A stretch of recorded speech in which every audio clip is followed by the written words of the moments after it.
Hey guys, what's up? Good morning. Who is this? Aliens. I hope all of you enjoy summertime as much as I do. At least when it comes to horror movies, this summer seems pretty good. Like Backrooms and Obsession hitting the box office like nothing else. How the hell is that even possible? All of this is true. Okay, so far so good, but the question is what next? What are we gonna do? Rest assured, I'm here to help Please, God, please, if you get us out of this, I'll be good. in terms of what to look out for in the second half of 2026. Here are my top 10 anticipated movies. Coming in strong with number 10, Buddy, directed by Caspar Kelly. A brave girl and her friends must escape a kids' television show. It takes place in a 90s TV show similar to Barney's and Friends, combines this with a paranormal mystery that gets also in the territory of nostalgic creepypasta. And apparently, to some reviews that I read, it even takes a Matrix-like take on what is reality. In terms of release date, it comes out in the US September 26th. Did anybody else see that weird light last night? What weird light? The wind was blowing all crazy. Starbuck was freaked out and barking. Could have been lights from a helicopter. Or a UFO? Aliens. Shut up, Dad.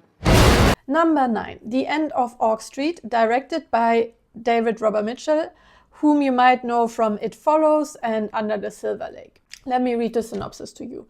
After a mysterious cosmic event rips Oak Street from suburbia and transports their neighborhood to someplace unknown, the Platt family soon discovers that their very survival depends on them sticking together as they navigate their now unrecognizable surroundings. Okay, it has Anne Hathaway, Ian McGregor, and dinosaurs in it, so what possibly could go wrong?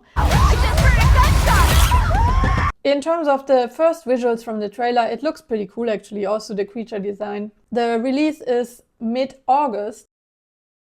Number 8, Sanguine, directed by Marion Le Corollaire, and pardon my French, quite literally, I probably didn't pronounce it correctly. The English name of the film is Species, and it premiered in Cannes, alongside with quite a lot of interesting horror pieces like Camp Miasma or Her Private Hell, but this particularly stood out to me because of the quite intense synopsis. Margot, a young intern at the country's most competitive ER, struggles in the high-pressure environment. When multiple patients her age arrive with strange symptoms, her own body begins experiencing alarming transformation. Maybe also a bit of a Gen Z take on the working environment, but I particularly loved it because it sounds equally as disturbing as thrilling and has a female lead character in it. The release in France will be in October and hopefully accessible to us in other countries very soon after. You're interrupting our coverage.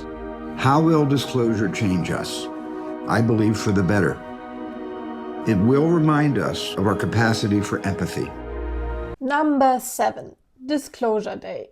Maybe not the most unique suggestion here, and it actually comes out this week, but worth highlighting it anyways. It's Steven Spielberg's new take on the extraterrestrial life. My dream cast in this: Emily Blunt, Josh O'Connor, Colin Firth, and hopefully some aliens.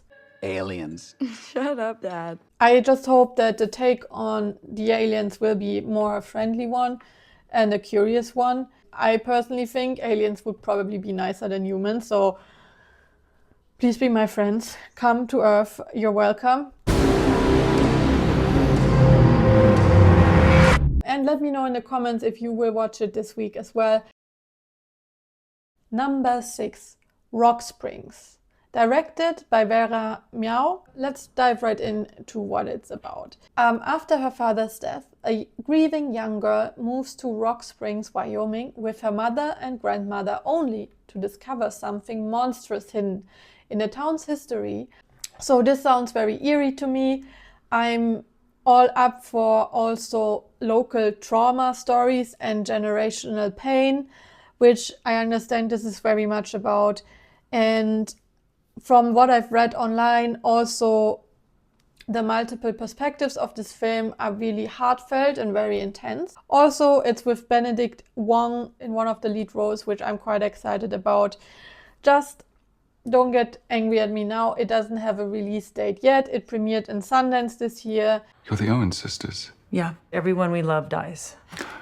Oh, right. A really horrible death. But I mean, it's just... Practical Magic 2, directed by Susanne Bier. The Owen sisters must confront the dark curse that threatens to unravel their family once and for all. Nearly 2 decades later, I've waited such a long time for this.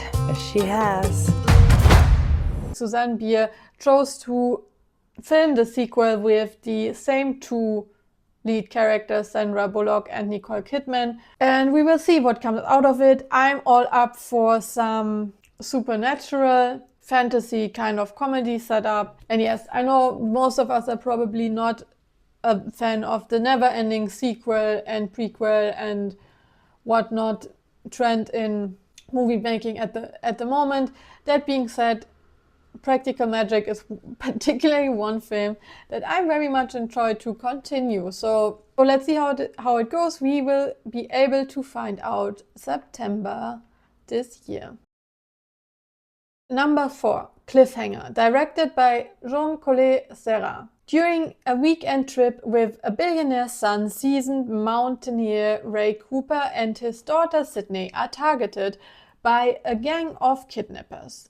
Ray's other daughter Naomi, still haunted by a past climbing accident, witnesses the attack and escapes. To save her family, she must confront her fears and fight for survival. Now thinking about it, the synopsis sounds a bit cheesy.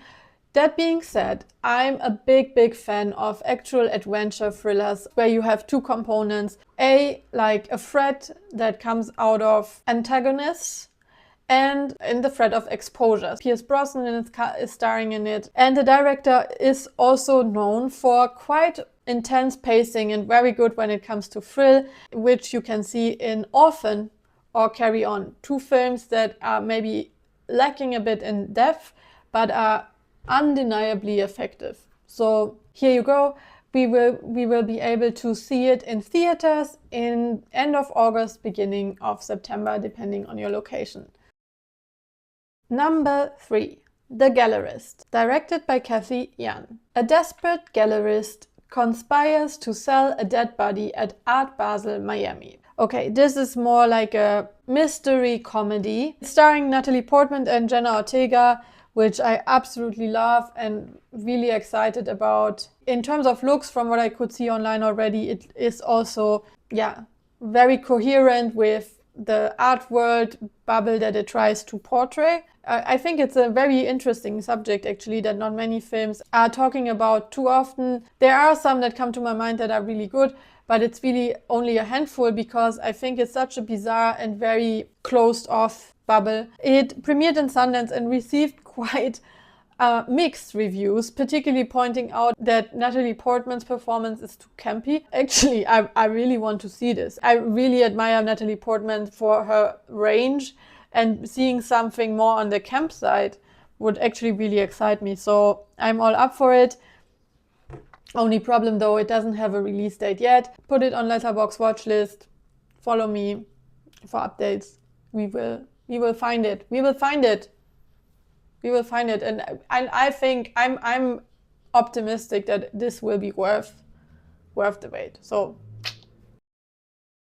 number 2, Werewolf, directed by Robert Eggers. In medieval Britain, a mysterious creature lurks in the misty landscape, bringing ancient legends to life and transforming them into a terrifying reality, forcing the villagers to confront an ancient supernatural threat. Okay, with Robert Eggers, for me personally, it's either hit or miss, ranging from The Northman, which bored me to death, to The Witch, a movie I can definitely respect for the very unique take on the historic facts and effective eeriness. Nosferatu was a bit in the middle. Unfortunately, the one thing that really ruined Nosferatu for me was one particular casting choice, Lily Rose Depp, and guess which Nepo baby is in this film again. Yeah, okay, fine. Other than that, I'm excited about, particularly after Nosferatu, we are surrounded by movies constantly revisiting vampires, Frankenstein, and now monster werewolves. While there are already a ton of brilliant werewolf movies out there, here only to name a few, there can never be enough werewolf movies. I love the theme. I love the idea of a creature being a mystery in itself. By the way, big book recommendation that I recently read, which also contains some ideas of werewolves. And quite frankly, there is also a link between Nosferatu and werewolf, because in the first Nosferatu ever, you can actually find the footage of a real hyena, which is probably an animal that led historically to the werewolf theme. At least this is one explanation. I'm pretty excited about Robert Eggers' biggest strength, portraying something historically accurate and finding a new spin on it. I actually think that the werewolf topic is made for him. Unfortunately, have to wait quite a bit for it because it will be released in December. Can you touch it? Can you smell it? Can you taste it on your tongue? And finally, the top movie that I'm so excited for, Victorian Psycho, directed by Zachary Wigan. In 1858, an eccentric young governess named Winifred Notty arrives at a remote Gothic manor.